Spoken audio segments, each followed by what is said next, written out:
Bem-vindo ao segundo encontro da jornada até Tetelestai, as palavras finais de Jesus quando ele morreu na cruz. Esta será a jornada mais excitante que você já trilhará, porque começamos, pelo princípio, e nós estamos com as palavras mais transformadoras já ditas. No episódio anterior, conversamos sobre um livro, a Bíblia. Ele nos concede a revelação de Deus. Hoje, vamos olhar para esse livro extraordinário que começa com a revelação do Deus que era, que é e que sempre será, o único que é eterno. Meu amigo Arlen explica o que a Bíblia diz sobre o Deus eterno.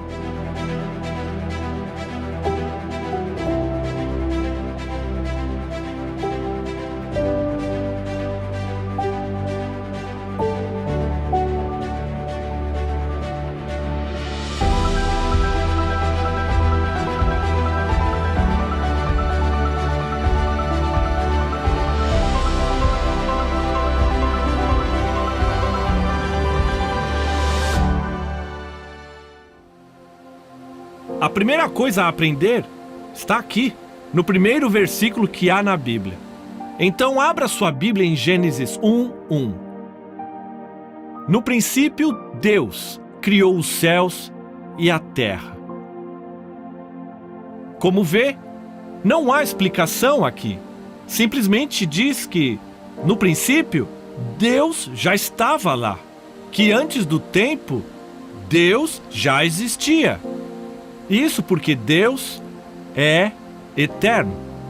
Não teve um começo e nunca terá fim. É difícil para nossas mentes compreenderem. Nós humanos somos limitados pelo tempo. Podemos falar sobre o passado e os velhos tempos. Podemos recordar os dias que já se foram, mas não podemos voltar no tempo.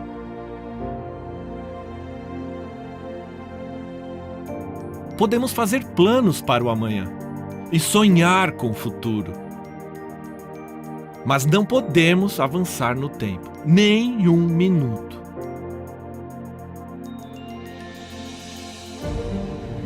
Mas Deus não é assim. Deus está fora do tempo. Está presente no passado, no presente e no futuro, ao mesmo tempo. Salmo 90, verso 2, descreve assim: de eternidade a eternidade, tu és Deus. Ele nunca muda, nunca se cansa e nunca diminui. Deus é eterno. Como Deus não é limitado pelo tempo, também não é limitado pelo espaço. Nós, humanos, somos completamente limitados. Por mais que desejemos estar em mais de um lugar ao mesmo tempo, não conseguimos. Não importa a velocidade da viagem ou quanto a nossa vida exige de nós, só podemos estar em um lugar por vez. E Deus? Deus não é assim. A Bíblia diz que Deus é onipresente. Ou seja, Deus está em todo lugar, ao mesmo tempo. Por isso que Davi escreveu no Salmo 139: Tu me cercas por trás e pela frente, e pões a tua mão sobre mim. Para onde escapar do teu espírito? Para onde poderia fugir da tua presença? Se eu subir aos céus, lá estás. Se eu fizer minha cama na sepultura, também lá estás. Se eu subir com as asas da alvorada e morar na extremidade do mar, mesmo ali, tua mão me guiará. Tua mão direita me sustentará.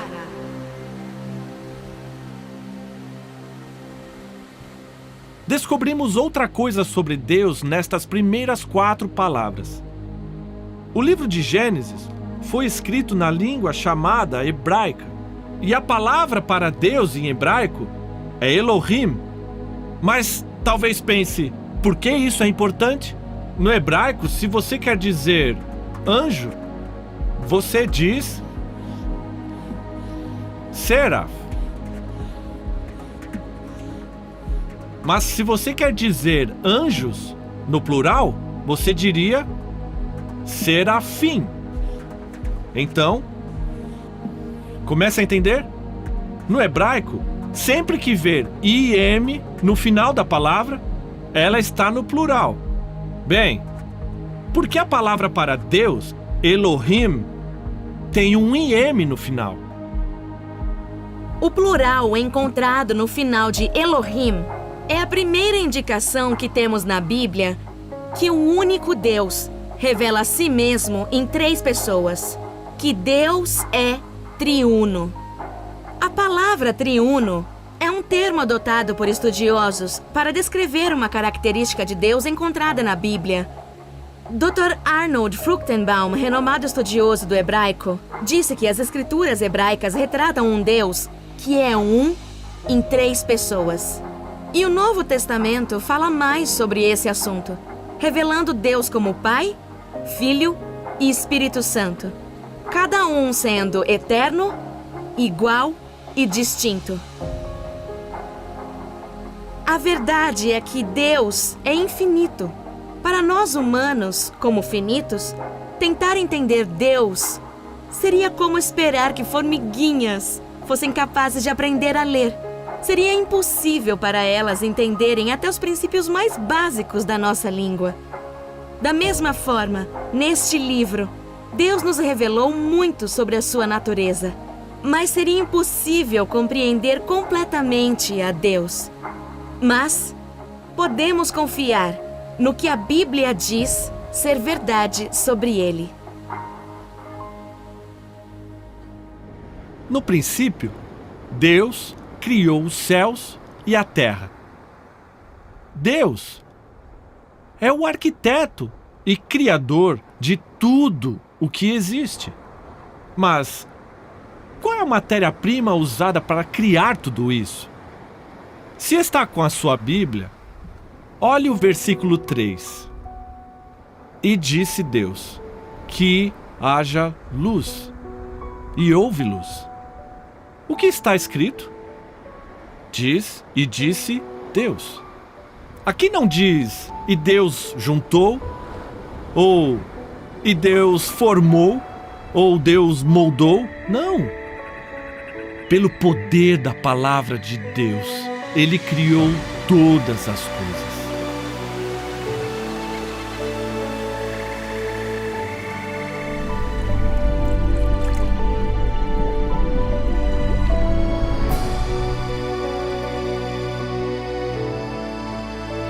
Deus criou todas as coisas. E em Hebreus 1:3 nós lemos: pelo seu poder, é Ele quem sustenta todas as coisas. Então, se Deus pode criar tudo e também sustentar o universo em toda a sua vastidão, o que pode ser impossível para Deus? Nada.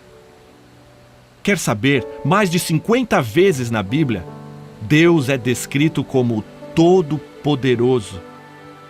Ainda quando você enfrenta um problema sério em sua família ou num relacionamento, quando os desafios de mais um dia de escola ou de trabalho, ou quando a vida está pesada demais, quando o seu futuro parece não oferecer mais esperança, para onde você vai? Com quem se aconselha? Vá para seu Criador. O que é impossível para você não é impossível para Deus. Através da Bíblia, você vai conhecê-lo. Esse Deus Todo-Poderoso diz aqui: venha a mim, confie em mim, eu me importo com você. Que reflexão incrível! O Deus que criou o universo, o único que suspendeu a história, o espaço e ditou as regras da existência, se importa com você e comigo. Eu nunca considerei apresentar minhas preocupações a Deus. Até que aos 10 anos, Deus estava totalmente à parte em minha vida. Mas uma noite, minha mãe, meu irmão e irmã estavam fora da cidade e eu e meu pai estávamos sozinhos em casa. Meu pai despertou no meio da noite sentindo muita dor. Ele disse que eu precisava chamar a minha mãe. Naquela noite, Eu fui tomado por muita tristeza que destruiu completamente o meu coração. Meu pai teve que ir às pressas para o hospital. Depois de muitos dias, o médico chamou a família toda.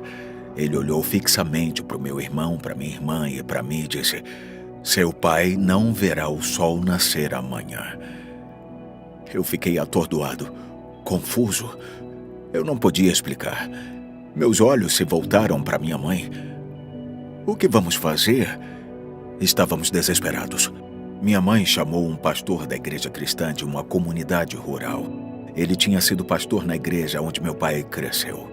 Ele pediu para sairmos do quarto. Queria falar com meu pai sozinho. Ele ficou no quarto mais de 1 hora.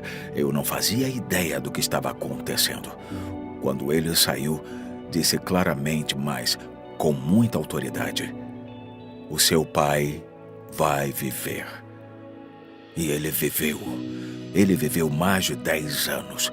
Eu não sabia o que pensar quando o pastor foi embora. Eu aprendi depois que ele conversou com o Deus que criou o universo quando meu pai estava à beira da morte. Aquela foi a primeira vez em que realmente considerei a existência de Deus. Mas eu esqueci rapidamente. Preenchi minha vida com os esportes, a faculdade e a busca pelo prazer. Todos pensavam que eu tinha uma ótima vida, mas não conheciam o vazio, a confusão, a escuridão em meu coração. Aos 16 anos, fui selecionado como um dos 30 alunos do meu estado para estudar na Universidade das Nações Unidas. Lá encontrei o contexto da comunidade internacional e fui premiado como um dos palestrantes a falar na América do Norte. Viajamos pelos Estados Unidos e Canadá naquele verão, falando sobre a paz mundial. Mas havia um problema. Eu não tinha paz no coração. Certa noite visitamos um famoso campo de batalha na América, Gettysburg. Vários alunos cantavam canções espirituais e louvavam a Deus. Eu olhei para os céus maravilhado. Deus está aí? Pode me ouvir? Pode ver o vazio em meu coração? Eu deixei aquele campo de batalha com uma batalha tremenda em minha alma. 40 anos após aquela noite solitária, sentei com minha esposa na borda do Grand Canyon e assisti ao pôr do sol. Foi extraordinário. A luz irradiava não só através do cânion, mas no profundo da minha alma. Dessa vez, enquanto olhava para os céus, a paz inundou meu coração como um rio poderoso. A escuridão foi dispersada pela luz que brilhava do alto. Eu tinha propósito, eu tinha um sentido, eu tinha alegria. E quer saber? 1 ano após o meu clamor naquela batalha em Gettysburg, Deus me respondeu. Ele falou, ele me mostrou o seu amor. Eu comecei a entender o significado de Tetelestai. E isso mudou a minha vida. Eu passei a conhecer e a amar o Deus que trouxe tudo à existência. E desde aquele dia tem sido uma jornada incrível. Eu escalei montanhas perigosas e venci. Eu passei por vales profundos. E através de tudo isso, o Deus Todo-Poderoso e Cuidadoso, Ele me guiou. Ele nunca me deixou nem me abandonou. Que grande aventura tem sido caminhar pela vida com o único que a criou. E Ele ama você da mesma forma que Ele me ama. Ele quer se relacionar com você. Então abra o seu coração.